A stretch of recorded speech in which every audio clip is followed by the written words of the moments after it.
I think that was with Johan. It was like this big macro perspective of global and countrywide grids, and we heard about, how do we build the new grid and what does that look like? And then I think we got this going from this macro perspective all the way down, and I'm going to focus on the tiny part of being, this real estate owner or facility manager, and what can we do? And actually, you can have 2 Teslas without doing that extra big cable into.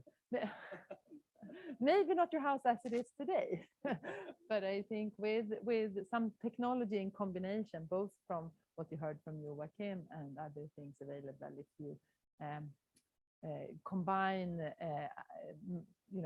measurements and IoT and how you can control that with producing your own power, storing it, making the most out of it.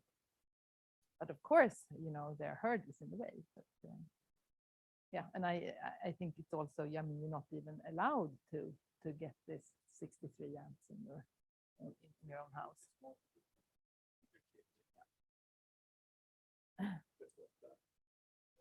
Yeah, but I think from my conclusion, from what we heard from both Johan and Joachim, is that that's not going to be possible for all of us to do, because the grid can't do that.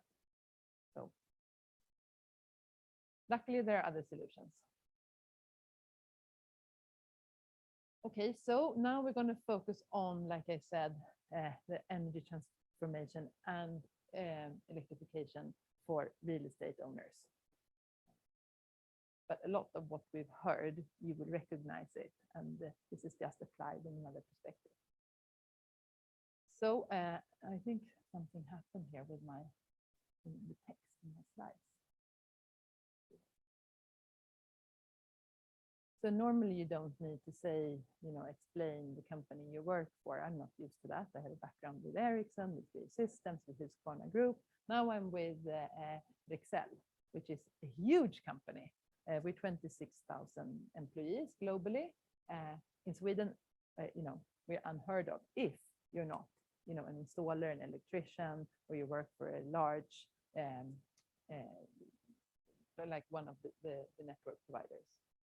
So we have a headquarter in France, but we have very independent local companies. And this is our traditional business. We buy a lot of energy technology, electrical components, everything you need as an installer, energy management, lighting, cables, from a lot of different providers. And then we sell it. So we're a reseller. And we add, being close to the customer, we're really good at supply chain, we have expertise in these different technology areas, and we add services to that. So that's our traditional business. We do it with local stores, we do it with e-commerce, and that sounds really far from what I said I was going to talk about, right? But we have started to work closely with our end customers, industrial companies, the public sector, commercial end users, and that's what we do for that's the Rexolution brand. That's where we bundle our service portfolio for end users, like real estate companies, like different facility owners, like multi-tenant stores, bostadsrättsföreningar. And we see that we're touching upon and tying together these 4 different areas of car charging, PV, solar power, energy storage, but also really important, energy efficiency. Lighting is a big area here, to consume less. So it's not only about producing your own power, it's also about consuming less and controlling it in the right way. So what we do here is that we work directly with these end customers, provide digital services that tie this together, and together with that, we then, of course, use our traditional business where we can provide the hardware, and we have our traditional customer base is part of the solution as well, because everything that you see here needs to be installed. You need to have professional competence to put up the solar power, or to install the car charger, or to install what you heard Joachim talk about also in buildings. And I think you've seen some of this from both Johan and Joachim. This is just from another perspective that we see it's really happening right now. And this is just from, a month ago or so, a news that came in the same week in the Swedish market about the IKEA and how they are working with local energy production, selling solar power equipment. And it's, of course, a big interest from the end customer, but it's also really, subsidized with this tax reductions. So that is, of course, supporting it as well. And then the energy prices. I think that's been the big thing to talk about this autumn. And I'm not the energy pricing expert. I think you've heard two of them here before, but what they all say is that this is here to stay. We're going to see high energy prices. And then, like a month ago, it came out that before 2030, there will be 100,000 new charging points just in Stockholm. And of course, in 2030, we're not going to sell fossil fuel cars anymore. It's all going to be electric. So if you have a parking spot, you need to have a charger. So there are all of these drivers in the market, and we see it's all happening right now. And this is some data from Power Circle, an organization that we're part of. And every month they measure the charging infrastructure in the Swedish market. And we see that this is a real driver for all these areas. It's going like this, the demand for EV charging. So here you can see the number of charging points increasing. And you can also see that in 2030, we basically have only electrical cars. Okay, so then back to the customer here. So this is Robert, and he's a facility manager. He's a little bit troubled, a lot of requirements on his shoulder. He needs to think about his tenants' requirements and expectations. They all want to have EV charging. They also want the energy production in the facility to be sustainable. So those are requirements that he needs to think about. But it's not only from the customers, there are also, of course, tighter and tighter regulations and laws. How for a new building, how are you allowed to build it? It needs to be really energy efficient. And it's complex. I think Joachim really showed that, how complex this is. And it's also complex on this micro level. So you need a lot of competence and understanding. What are you allowed to do? What are the taxes? How should I invest? Can I get my own power production to work together with the energy I use when I charge cars? Lots of complexity. And it needs to be safe and future-proof. There are all of these new companies out there. How do I know who I should trust? What can I buy? Are there any standards to follow? And then there's the financing bit. Maybe on top of a lot of companies' minds. How do I know that I get a good return on investment here? So as I said, we see this really being driven from the EV charging side. So what we've done is that we've put together a solution for, you can call it multi-tenant facilities, but it's when you're not living in your own house, where it's really easy, you go and buy your charger and then you charge, you get it installed. It's quite simple. But if you live in an apartment, or if you want to charge your car at work, how do we know who's charging when and the price? Should everybody share, even if you're not charging, or should the guy with 2 Teslas pay for that?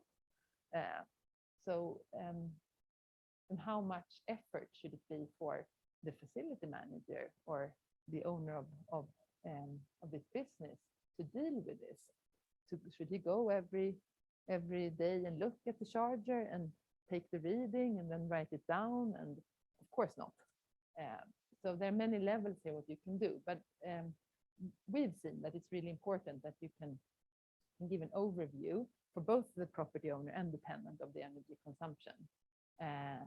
And that you need to have everything included, like the contracts for the users and the contract for the facility owner, and then that there's somebody handling all the invoicing and administration of this, and that you can get support whenever you want, because this is technology out in the field, often outdoors, and things happen. It doesn't always work. And this is tightly connected to parking, because it's a car that you need to have somewhere. So you need to be able to put charging and parking fees on the same invoice.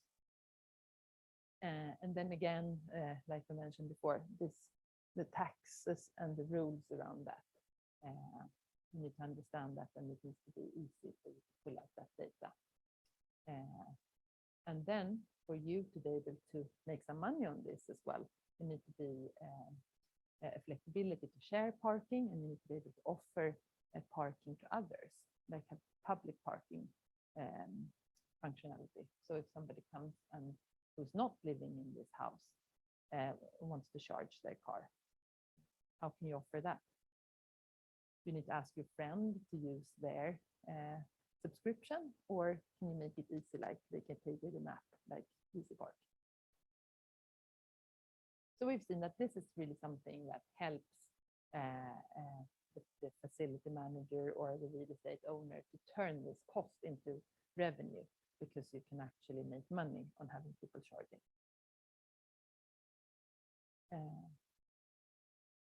So like I said now many times, we see it starts with charging, but quite soon, there are questions about, can I produce my own energy as well?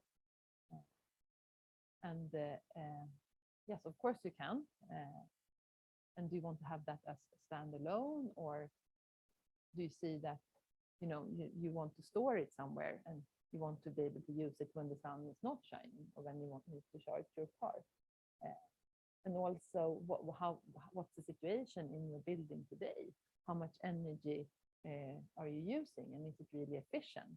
You have old lighting infrastructure, you consume a lot of unnecessary energy there. So we see that these are tightly interconnected, and that with a digital platform and pulling out the right data from all of these, combining it, then we have something that is really working for this facility manager's needs. And to finish off here, I think you need to look at, like we said, the digital up to the right there. Digital platform is really important, easy to interact with. You can collect all your data there. But it's equally important what is out there on the site, the hardware. And that this is like telecoms in the beginning. There is a standard evolving, but we see a lot of different flavors, and there's a lot of work to be done on interoperability. I think that is moving fast, probably faster than the legislation, but it's important to work with players who are active in this standardization. And then last but definitely not least, there's a lot a lot to be said about what to do in the field when installing this, that it's done in the right way, and that you have somebody who can be out there when you need it, both to install it, but also to fix it when it's not working. So those are our experience, what's needed for when it comes to this type of solutions for the facility owner. And with that, I would like to finish off.